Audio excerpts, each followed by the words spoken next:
Considering that we are all taking an Asian Studies class, we know that there can be a lot of differences in the ways people act across different countries.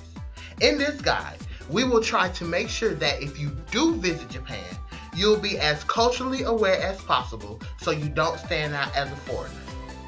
Now, before we get started, I should mention that most of the time, Japanese people do not expect foreigners or tourists to understand every cultural aspect, so we do get some leniency. Also, the norms we will go over are general and may not apply to everywhere in Japan. There will always be exceptions. Alright, let's start with your appearance. In Japan, it is common for most people to dress more conservatively and neatly. That means try not to stick out with bright colors or provocative dresses in public. The older you get, the more you are expected to dress formally. If you are unsure on how formally to dress in certain situations, it's always better to overdress than underdress. Still remember to keep the ties and shirts from being too flashy. There's a saying in Japan that goes, "The nail that sticks up gets hammered down." Remember that. In addition to clothing, tattoos are normally frowned upon because they are associated with the Yakuza, or Japanese mafia. You might be asked to leave certain areas like bathing rooms if they see them. Facial hair isn't necessarily frowned upon unless you're in a business setting. Then you're going to want to shave. But most Japanese people do consider being clean shaven more attractive. Single guys, keep that in mind. Now that you look ready to go, it's time to understand how to interact with Japanese people. In America, it's common to greet people with a handshake or a hug, but in Japan, personal space is very important to them.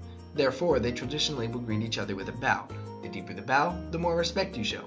On the most basic level, it's 15 degrees for informal, 30 degrees for casual to slightly formal, and 45 degrees for very formal. Granted, handshakes have become more acceptable in Japan, but I would recommend bowing just to show people what a culturally aware person you are. When pointing to yourself, be sure not to point at your chest, but to point at your nose. When addressing other people, be sure to add the honorific "san" at the end of someone's name if you just met them or you don't know them on a very personal level yet.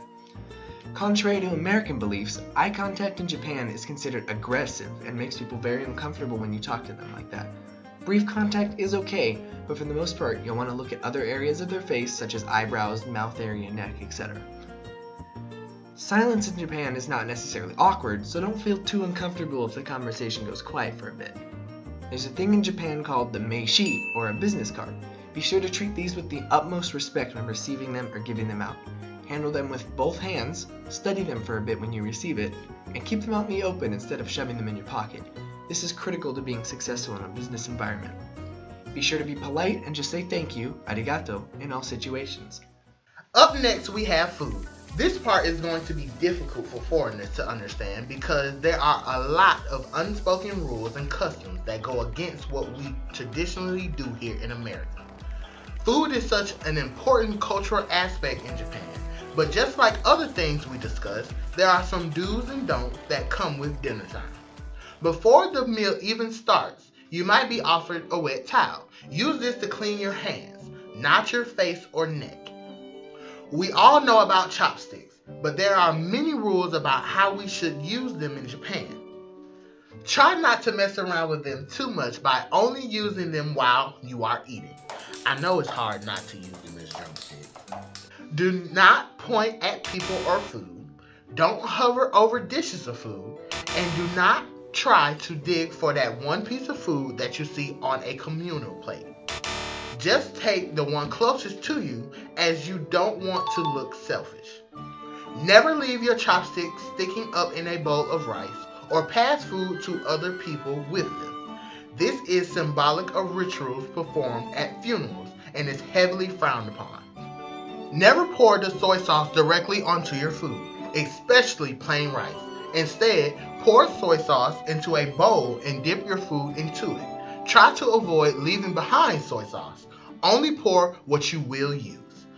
Burping, Blowing your nose and loudly eating is considered bad manners in Japan. Actually, I don't think that's limited to just Japan. However, if you have a bowl of soup or ramen, it is okay to hold the bowl up and slurp from it, so long as you don't have your chopsticks in hand while doing this.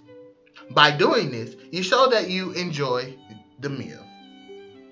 It is proper to clean your entire plate, even every bit of rice. Leftovers can be interpreted as you did not enjoy the food.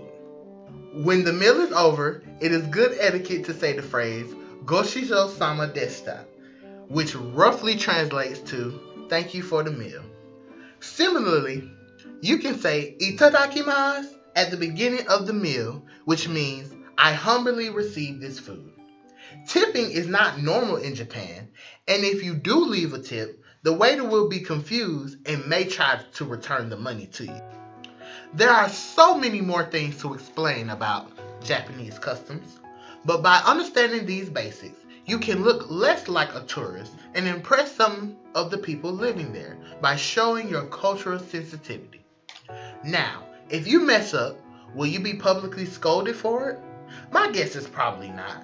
Tourists get a free pass on manners and customs because it's so hard to learn all of them. So don't be afraid if you accidentally incorrectly bow or mess up your chopsticks. Most people living there will be happy at the fact you are putting forth effort to be more culturally aware. Thanks for watching.